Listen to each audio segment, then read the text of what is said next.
Hello everyone, welcome back to my YouTube channel NCERT based Anil Kumar English classes. मेरे प्यारे बच्चों, सबसे पहले मैं आप सभी को हमारे राष्ट्रगान के रचयिता रविन्द्रनाथ टैगोर जी के जन्मदिन की आप सभी को ढेर सारी बधाई देता हूँ, ढेर सारी शुभकामनाएं देता हूँ। बच्चों, आप लोग जानते ही होंगे कि हमारे राष्ट्रगान की रचयिता डॉक्टर रविन्द्रनाथ टैगोर जी का जन्म आज के ही दिन 9 मई के ही दिन हुआ था और वे ऐसे व्यक्ति हैं जिन्होंने अपने नाइटहुड की पुरस्कार को वापस कर दिया था।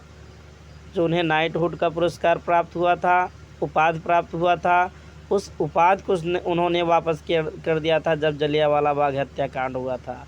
और बच्चों, ये रविन्द्रनाथ टैगोर जी बंगाल के एक महान कवि के रूप में उभरे और ये विश्व गुरु भी कहे जाते हैं रविन्द्रनाथ टैगोर। और बच्चों, इनके बारे में बहुत सी बातें हैं, लेकिन हम आपको बहुत ज़्यादा न बताते हुए ये आपको बताना चाहेंगे कि हमारे राष्ट्रगान के रचयिता और एशिया के पहले नोबेल पुरस्कार को प्राप्त करने वाले साहित्य के क्षेत्र में पहले ऐसे व्यक्ति हैं जिन्होंने एशिया में नोबेल पुरस्कार प्राप्त किया है। तो आज हम अपना पोयम का पहला चैप्टर डस्ट ऑफ स्नो देखेंगे। डस्ट ऑफ स्नो, जिसके रचयिता हैं रॉबर्ट फ्रॉस्ट। तो रॉबर्ट फ्रॉस्ट ने इस चैप्टर को लिखा है dust of snow. Dust of snow, बर्फ़ के कण। डस्ट ऑफ स्नो, बर्फ़ के कण। तो रॉबर्ट फ्रॉस्ट एक अमेरिकन पोएट हैं जो रियलिस्टिक कविताएं लिखते हैं। तो रियलिस्टिक कविताएं रॉबर्ट फ्रॉस्ट जी लिखते हैं और मैं आपको बताना चाहूँगा कि ये चैप्टर देखने में तो बहुत छोटा है, लेकिन इसमें ये बहुत बड़ा महत्व रखता है। तो जैसा कि मैं इसके सबसे पहले इसके वर्ड मीनिंग को हम देख लेते हैं, फिर इसकी कहानी को इसके बारे में इसका सारांश देखते हैं, फिर उसके बाद हम इसके एक हिंदी एक्सप्लेनेशन पर आएंगे। तो देख लीजिए बच्चों, जल्दी इसका वर्ड मीनिंग अगर आप नोट करना चाहते हो तो जल्दी से नोट कर लीजिए। चूँकि कहा गया है, देखिए, रविन्द्रनाथ टैगोर जी के उपलक्ष्य में, चूँकि ये गुरु हैं तो उनके उपलक्ष्य में मैं एक इंग्लिश कोटेशन आपको बता रहा हूँ। तो आप लोग नोट करिएगा इंग्लिश कोटेशन और ध्यान दीजिएगा कि सदैव आप अपने शिक्षकों का सम्मान करें, क्योंकि शिक्षक जो है, जो teacher is a candle who consumes itself and gives you light. कहा गया है कि शिक्षक क्या है भाई? शिक्षक क्या है? शिक्षक एक कैंडल है, एक कैंडल की भांत है जो स्वयं जलकर, हु कंज्यूम इटसेल्फ, जो स्वयं जलकर औरों को प्रकाशित करते हैं, आप लोगों को प्रकाशित करते हैं। तो डियर स्टूडेंट, आप लोग यह चैप्टर डस्ट ऑफ स्नो, आप dust of snow, dust means कण, स्नो मीन्स बर्फ, और इसका वर्ड मीनिंग देख लेंगे। वे मीन्स ढंग होता है, क्रो आप लोग जानते ही कौवा, सुक डाउन माने हिलाया या हिलाकर गिराया, और मी मीन्स मुझे, डस्ट जान रहे हो, कण अभी बताए हैं। Hemlock tree, hemlock tree means धतूरे का वृक्ष होता है। हेमलॉक ट्री मीन्स क्या होता है बच्चों? धतूरे का वृक्ष होता है। Has given my heart, given माने प्रदान करना, चेंज माने परिवर्तन, मूड माने दशा, सेम माने बचाना, और पार्ट मीन्स भाग, रूड मीन्स दुखी रहना। तो ये रहा आपका पोयम का जो है, कह सकते हो, आपका वर्ड मीनिंग। तो इसके सारांश की हम बात करेंगे कि जैसे बहुत से लोग जो है बच्चों सुपरस्टिशियस थॉट्स रखते हैं। आप लोगों ने सुना होगा कि बहुत से लोग जो है सुपरस्टिशियस थॉट, अंधविश्वास रखते हैं। जैसे कि लोगों का अंधविश्वास इस प्रकार होता है जैसे कि आप जानते होंगे और आप लोगों ने सुना भी होगा, या जब कभी हम किसी शुभ कार्य के लिए जाते हैं और अगर बिल्ली रास्ता काट जाती है तो हमारे माइंड में यह आ जाता है कि जिस कार्य के लिए हम जा रहे थे शायद वह कार्य पूरा न हो। सस्पेंस हो जाता है। और ये बिल्ली जो है, बिल्ली को आप बैड ओमेन मानते हैं, अशुभ मानते हैं बिल्ली को अगर रास्ता काट जाए। तो बच्चों, इस प्रकार से कौवा और जो है कौवे को और धतूरे के वृक्ष को भी ये बैड ओमेन माना जाता है। ये दुख के प्रतीक है, ग्लूम के प्रतीक है, उदासी के प्रतीक है, डेथ के प्रतीक है। तो इसलिए इनको बैड ओमेन माना जाता है। लेकिन जो अमेरिकन पोएट हमारे रॉबर्ट फ्रॉस्ट जी हैं, ये हमें बताते हैं कि ये हमारा एक सेल्फ द्वारा क्रिएटेड एक ऐसी अंधविश्वास है जिस पर हम लोग विश्वास करते हैं। ऐसा नहीं है कि ये हमारे साथ बुरा ही करते हैं। तो चूँकि कवि के साथ कवि यहाँ पे ये भी दिखाया है कि कवि दुखी था, लेकिन जब कौवे ने उस उस वृक्ष को, हेमलॉक के वृक्ष को हिलाया तो बर्फ़ के कण उसके ऊपर जब गिरे तो उसका हृदय परिवर्तित हो गया और वह दिन के बाकी भाग को अपने दुखी रहने से बचा लिया।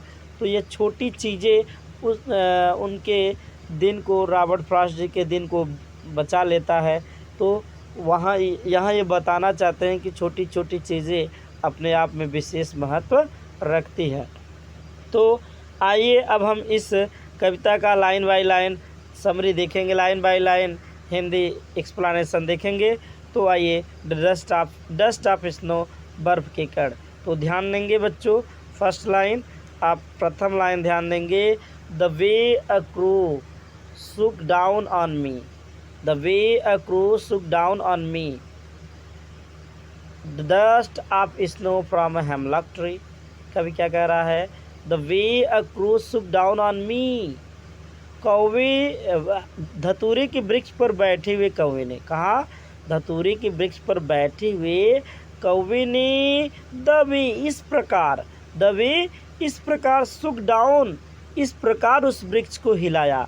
धतूरे के वृक्ष पर बैठे हुए कौवे ने इस प्रकार उस वृक्ष को हिलाया कि down on me the dust of snow, धूल के छोटे छोटे कण, ऑन मी मतलब यहाँ कवि, तो ऑन मी बर्फ के छोटे छोटे कण कवि के ऊपर गिरने लगे। और कहाँ से गिरने लगे? फ्रॉम हेमलॉक ट्री, धतूरे के वृक्ष से। कवि कह रहा है, फिर से देखेंगे लाइन को। The way a crow shook down on me the dust of snow from hemlock tree, धतूरे के वृक्ष पर बैठे हुए कौवे ने धतूरे के वृक्ष को इस प्रकार हिलाया कि the dust of snow down on मी, कि धूल के छोटे छोटे कण कवि के ऊपर गिरने लगे। फ्रॉम हेमलॉक ट्री, धतूरे के वृक्ष से। कौवे ने धतूरे के वृक्ष को इस प्रकार हिलाया कि बर्फ के छोटे छोटे कण कवि के ऊपर, फ्रॉम हेमलॉक ट्री, धतूरे के वृक्ष से कवि के ऊपर गिरने लगे। कौवे ने धतूरे के वृक्ष को इस प्रकार हिलाया कि बर्फ के छोटे छोटे कण धतूरे के वृक्ष से कवि के ऊपर गिरने लगे। अगला स्टैंजा देखेंगे बच्चों।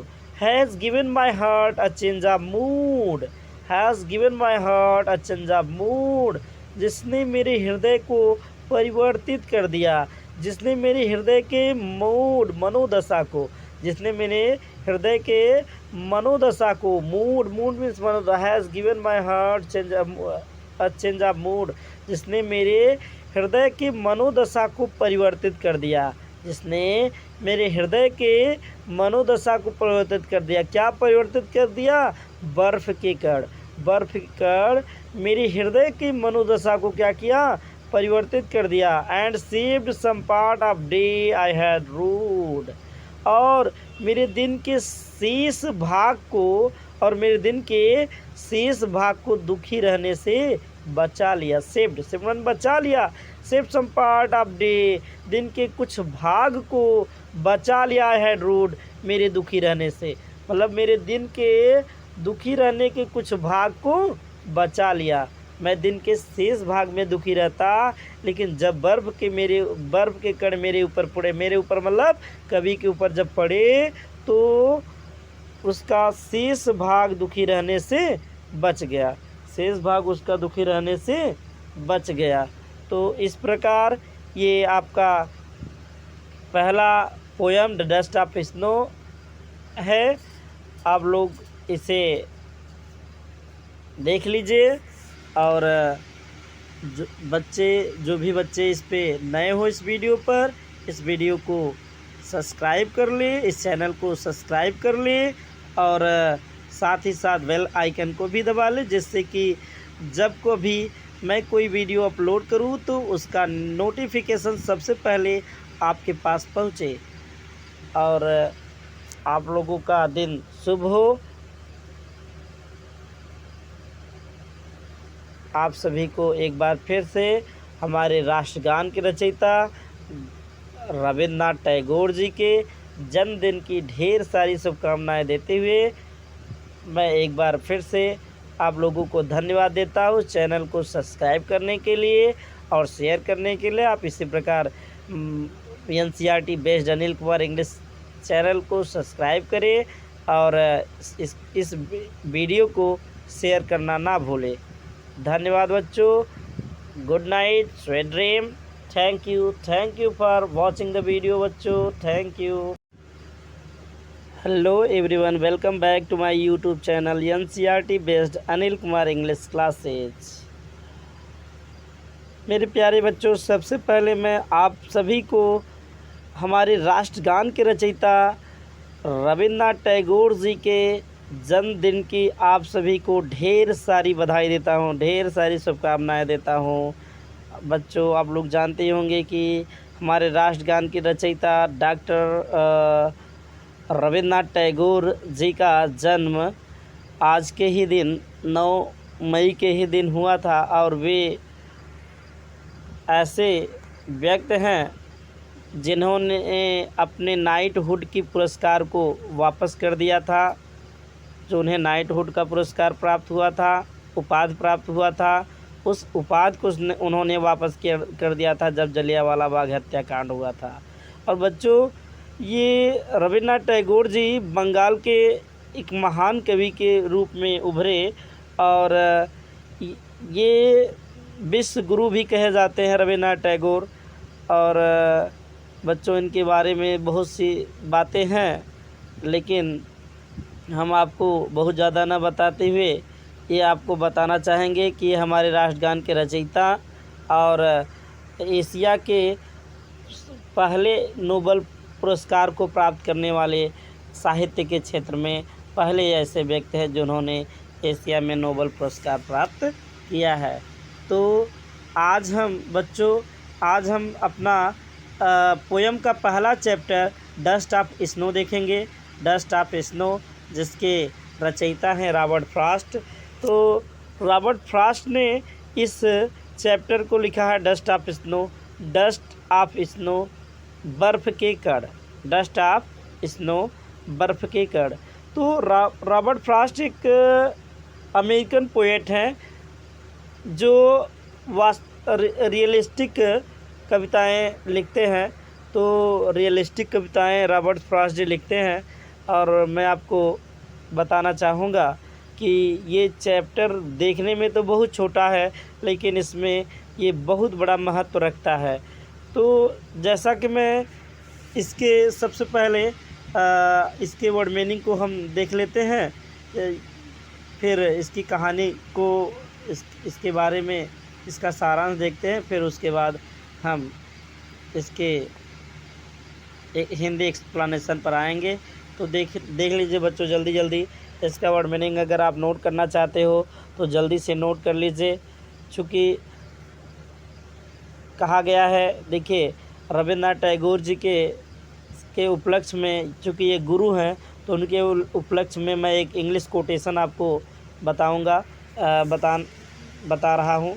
तो आप लोग नोट करिएगा इंग्लिश कोटेशन, और ध्यान दीजिएगा कि सदैव आप अपने शिक्षकों का सम्मान करें, क्योंकि शिक्षक जो है जो teacher is a candle who consumes itself and gives you light. कहा गया है कि शिक्षक क्या है भाई, एक शिक्षक क्या है, शिक्षक एक कैंडल है, एक कैंडल की भांत है जो स्वयं जलकर, हु कंज्यूम इटसेल्फ, जो स्वयं जलकर औरों को प्रकाशित करते हैं, आप लोगों को प्रकाशित करते हैं।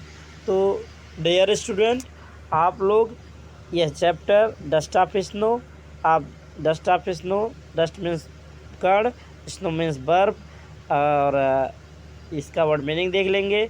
वे मीन्स ढंग होता है, क्रो आप लोग जानते ही कौवा, सुक डाउन माने हिलाया या हिलाकर गिराया, और मी मीन्स मुझे, डस्ट डस्ट जान रहे हो, कण अभी बताए हैं।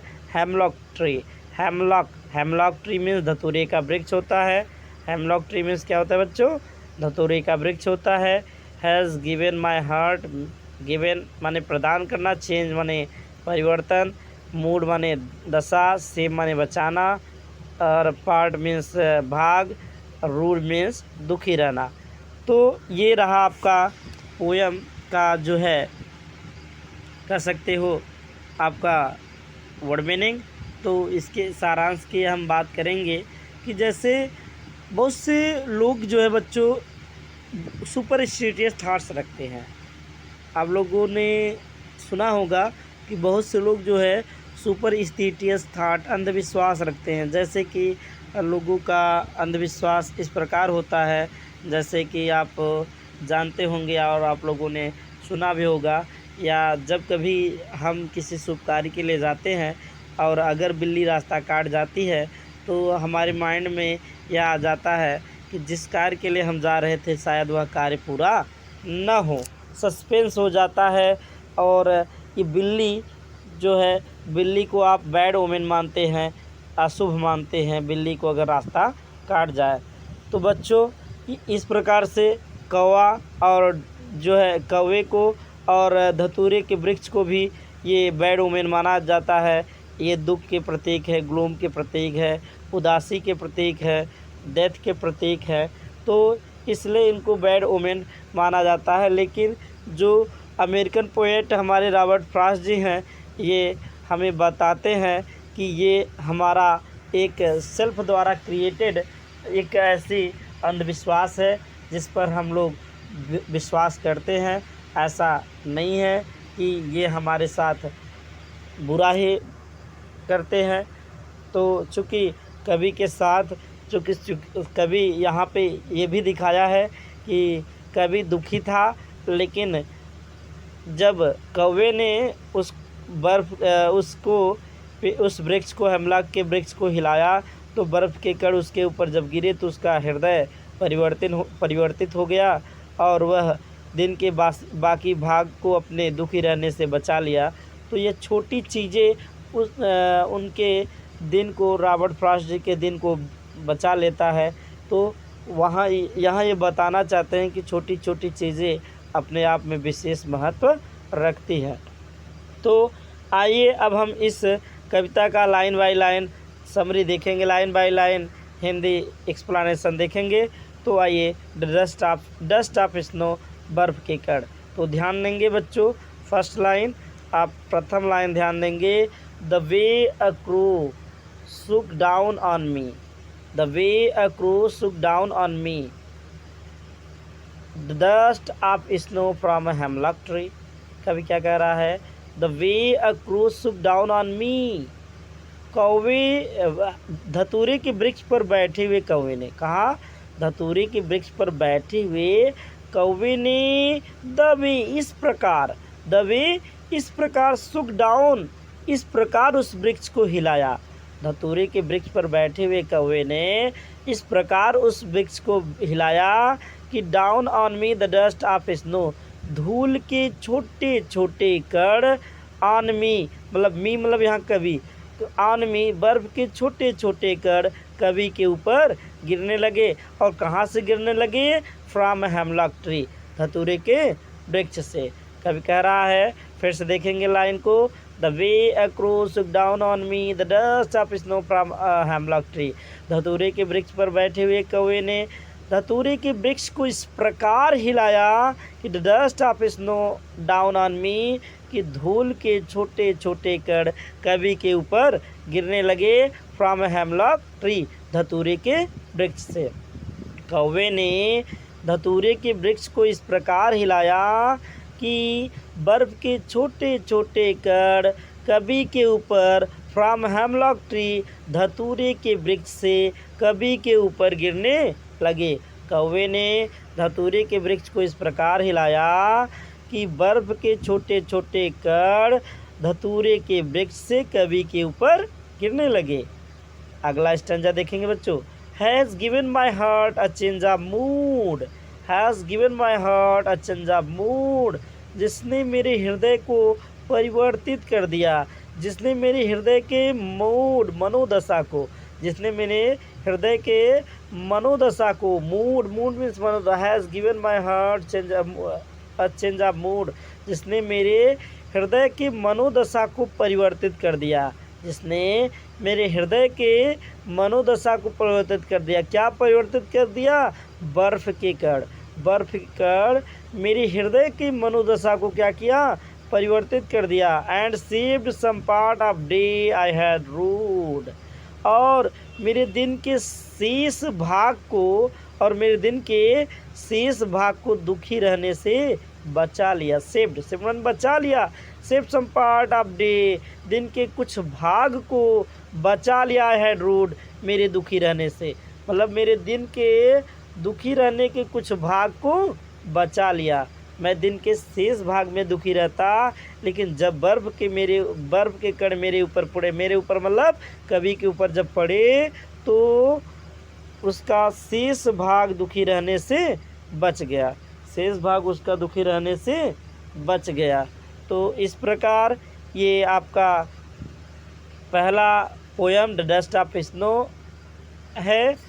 आप लोग इसे देख लीजिए, और जो भी बच्चे इस पे नए हो इस वीडियो पर, इस वीडियो को सब्सक्राइब कर ले, इस चैनल को सब्सक्राइब कर ले, और साथ ही साथ बेल आइकन को भी दबा ले, जिससे कि जब को भी मैं कोई वीडियो अपलोड करूं तो उसका नोटिफिकेशन सबसे पहले आपके पास पहुंचे। और आप लोगों का दिन शुभ हो। आप सभी को एक बार फिर से हमारे राष्ट्रगान के रचयिता रविंद्रनाथ टैगोर जी के जन्मदिन की ढेर सारी शुभकामनाएं देते हुए मैं एक बार फिर से आप लोगों को धन्यवाद देता हूँ। चैनल को सब्सक्राइब करने के लिए और शेयर करने के लिए। आप इसी प्रकार NCERT based Anil Kumar English channel को सब्सक्राइब करें, और इस वीडियो को शेयर करना ना भूलें। धन्यवाद बच्चों। Good night, sweet dream. Thank you for watching the video बच्चों। Thank you.